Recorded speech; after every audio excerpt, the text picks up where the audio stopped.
لا إله إلا الله لا إله إلا الله لا إله إلا الحمد لله رب العالمين والصلاة والسلام على سيد الأنبياء والمرسلين وعلى آله وأصحابه وأهل بيته أجمعين أما بعد فأعوذ بالله من الشيطان الرجيم بسم الله الرحمن الرحيم قل للمؤمنين يغضوا من أبصارهم ويحفظوا فروجهم صدق الله العظيم وصدق رسوله النبي الكريم الرحيم الأمين مولاي صل وسلم دائما أبدا على حبيبك خير الخلق كلهم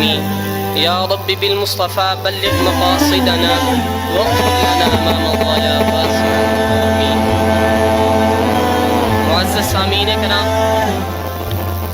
آج اس بزم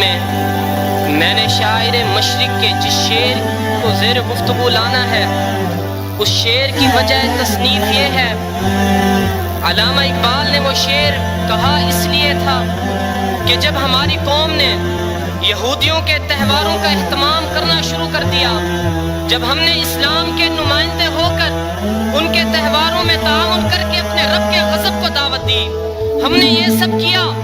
مگر یہ نہ دیکھا کہ اللہ تبارک و تعالیٰ کے پیارے محبوب صلی اللہ علیہ وآلہ وسلم کا فرمان ہے کہ اجتنبوا اعداء اللہ فی اعیادہم، اللہ کے دشمنوں کے تہواروں کا اہتمام کرنے سے بچو۔ حضرات محترم، ہم نے اپنے لباس سے لے کر سر کے بالوں تک مغرب کی تقلید میں سب بدل ڈالا، مگر یہ نہ دیکھا کہ محبوب مصطفیٰ کا فرمان یہ ہے کہ من تشبہ بقوم فہو منہم،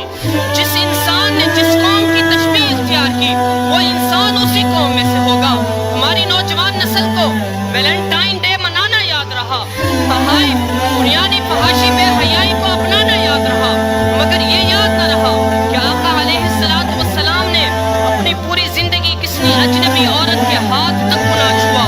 ہماری عورتوں کو اپنے اعضاء اپنے اجسام کی نمائش کرانا تو یاد رہی، مگر انہیں یہ یاد نہ رہا کہ اللہ تبارک و تعالیٰ کے پیارے محبوب کا فرمان ہے کہ لعن اللہ الناظر والمنظور الیہ، جو کسی غیر محرم کو دیکھے یا کسی غیر محرم کو خود کو دکھائے اللہ دونوں پر لعنت بھیجتا ہے۔ ہم نے مغضوب اور ضالین کو اپنا رہنما بنایا، ہم نے واتبع غیر سبیل المؤمنین پر عمل کیا،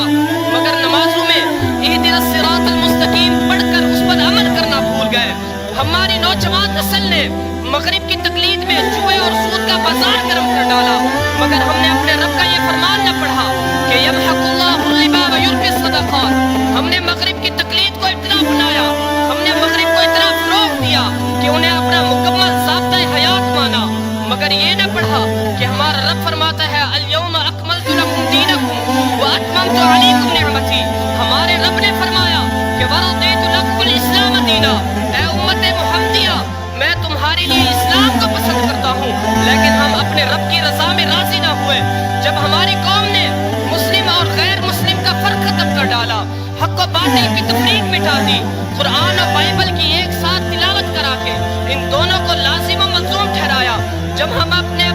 ہم نے اپنے ذہنوں میں فرنگیانہ تقلید اور مغربی تہذیب کو اتنا فروغ دیا کہ شراب نوشی کو صحت کی ضمانت سمجھ بیٹھے،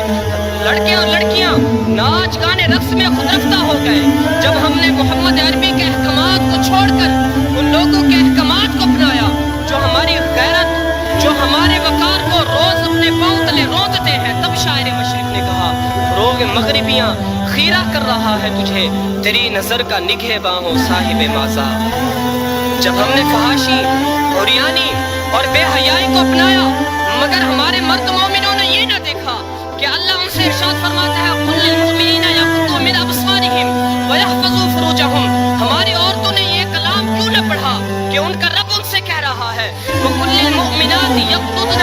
من ابصارہن ویحفظن فروجہن۔ ہماری عورتوں نے اپنے لباس سے لے کر سر کے دوپٹے تک سب کچھ چھوڑ دیا، مگر یہ نہ دیکھا کہ ان کا رب ان سے کہہ رہا ہے ولا یضربن بارجلہن لیعلم ما یخفین من زینتہن۔ مگر جب قوم مسلم نے یہ بات سمجھی کہ ان کا طرز زندگی لقد کان لکم فی رسول اللہ اسوۃ حسنہ، ہے. جب ہماری قوم نے یہ اصول بنایا کہ ما آتاکم الرسول فخذوہ وما نہاکم عنہ فانتہوا، جب ہم نے اپنا مرکز یورپ نہیں مدینہ منورہ کو بنایا، جب ہم نے اپنا حاکم یورپ کے حکمرانوں کو نہیں بلکہ محمد عربی کے احکامات اور محمد عربی کو مانا، تب بھی شاعر مشرق نے کہا کہ خیرہ نہ کر سکا مجھے جلوائے دانش فرنگ، خیرہ نہ کر سکا